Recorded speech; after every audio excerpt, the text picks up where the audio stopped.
जुनून जुनून जुनून।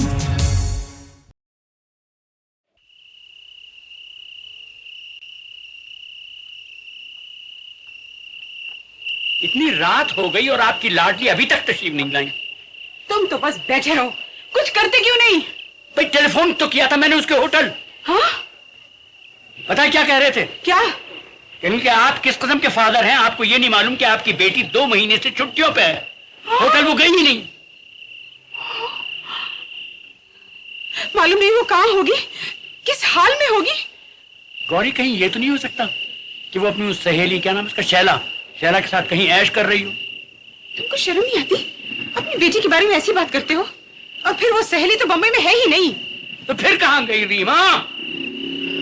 तुम सुमैर से क्यों नहीं पूछ देखते? वो जरूर जानता होगा। और फिर रेखा तो रीमा की सारी सहेलियों को जानती है।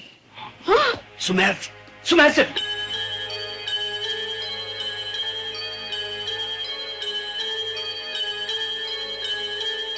सुमैर।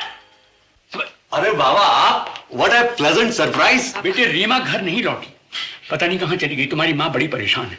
अरे बाबा वो वहीं होगी होटल में, और कहाँ जाएगी वो? देर रात तक पार्टी चलती रहती है ना। होटल में नहीं है, मैंने टेलीफोन किया था। 2 महीने से छुट्टी पे है, होटल गई ही नहीं। 2 महीने से होटल नहीं गई?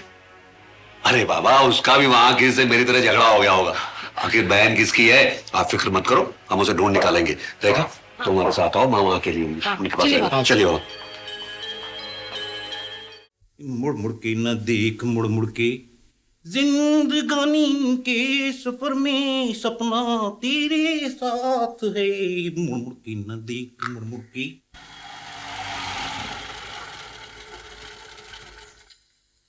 खान साहब,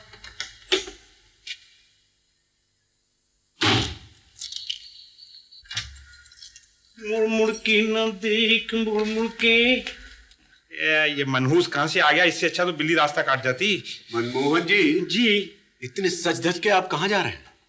शायद साइट पे जा रहे होंगे। सुना है आपका कंस्ट्रक्शन का काम बड़े जोरों पे चल रहा है। अब लाला जी, आप जैसे महात्मा का आशीर्वाद हो तो उसे और क्या चाहिए? वैसे वो आपके पार्टनर कैसे हैं? पार्टनर? पार्टनर? पार्टनर जी जी, वो बहुत अच्छे, बहुत अच्छे। Thank you.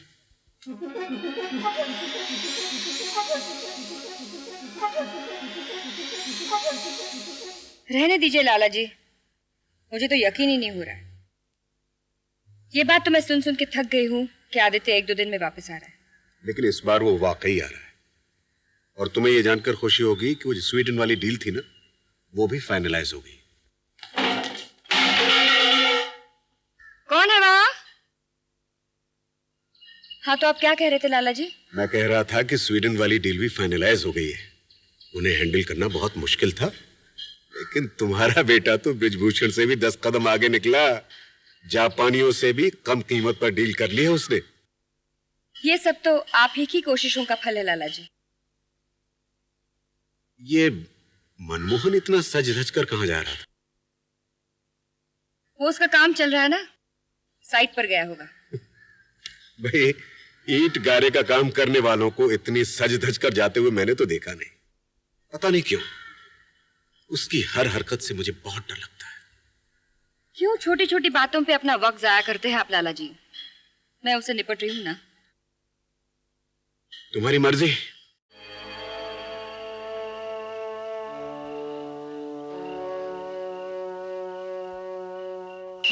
रेखा, कौन? माम घबराओ मत, मैंने रीमा की सभी सहेलियों के पते उन्हें दे दिए हैं। वैसे भी उसकी सहेलियां हैं ही कितनी, उन्हीं में से एक के साथ होगी। क्या जमाना आ गया है, लड़की को इतनी भी परवाह नहीं कि माँ बाप को इतला कर दूं, इतनी भी फिक्र नहीं कि दोनों परेशान होंगे। और तुमने कुछ सुना? राजकुमारी 2 महीने से ड्यूटी पर गई ही नहीं। बाबा ने बताया हमें, जब से सुमेर का वहां झगड़ा हुआ है ना, रीमा का मन वहां नहीं लगता था। अरे तो हमें बता देती। आप खामखा परेशान हो जाते। अब आप फिक्र करना बंद करो, वो दोनों गए हैं ना उसे ढूंढने। हेलो, क्या मैं आदित्य धनराज से बात कर सकता हूँ? जी क्या 5 महीने से अब्रॉड गए हुए? आप कौन बोल रहे हैं? उनकी माता? जी मैं वो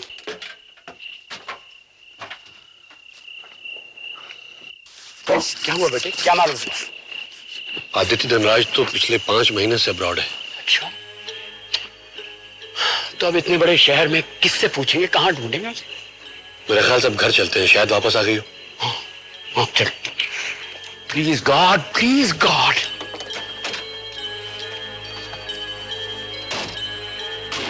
देखो तो जरा इस लड़की को, हमें बताया ही नहीं कि होटल से छुट्टी ले रखी है, मामूली शक तक होने नहीं दिया।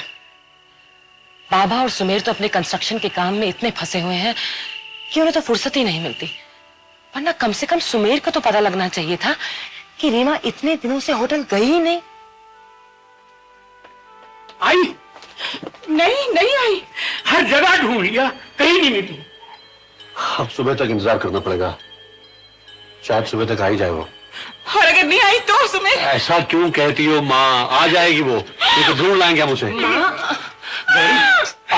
अंदर चलते हैं, आ जाएगी कल सुबह, आ जा। आओ तुम लोग।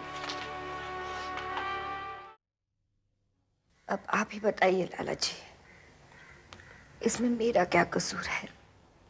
वैसे तो होनी को कौन टाल सकता है ना, लेकिन कसूर तुम्हारा है, और वो ये है कि तुमने उस लड़की का मुझसे जिक्र तक नहीं किया।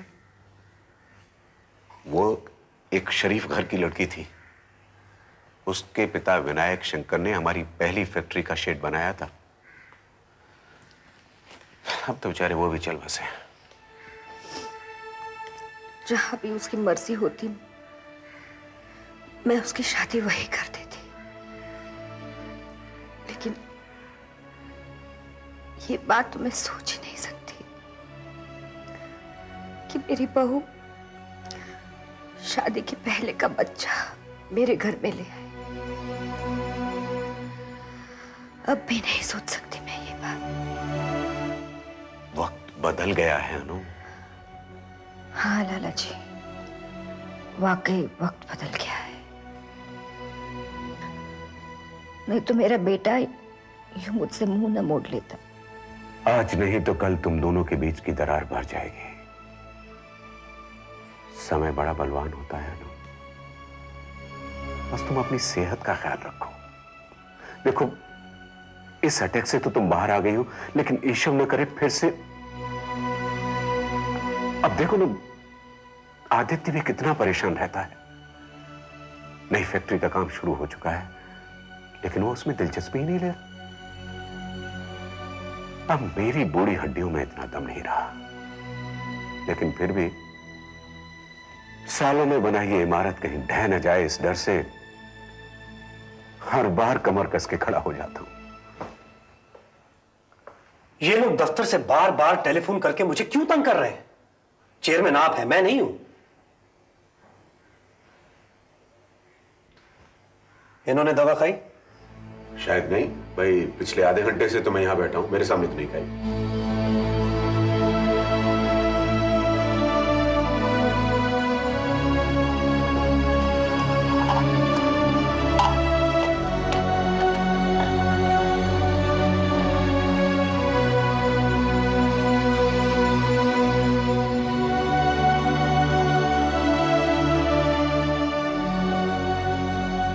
लाला जी, मुझे दफ्तर जाना होगा, प्लान में कुछ गड़बड़ है।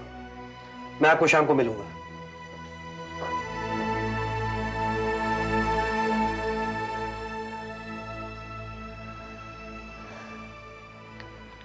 देखा लाला जी, बात तक नहीं की, हाल भी नहीं पूछा, जैसे मैं उसकी कुछ भी नहीं लगती। इससे अच्छा था कि मैं मर ही जाती। सब ठीक हो जाएगा अनु। अगर तुम उसकी कुछ न होती तो वो तुम्हारी चिंता क्यों करता? क्यों पूछता कि तुमने दवाई खाई है नहीं? कितना शांत हुआ करता था ये लड़का, अब बात बात पे छिड़ने लगा है।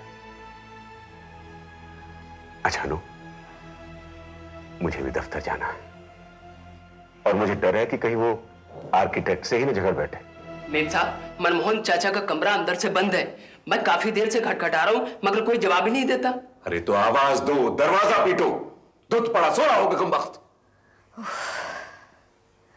ये मनमोहन रोज कोई ना कोई मुसीबत खड़ी कर देता है। अच्छा चलो मैं चलता हूँ।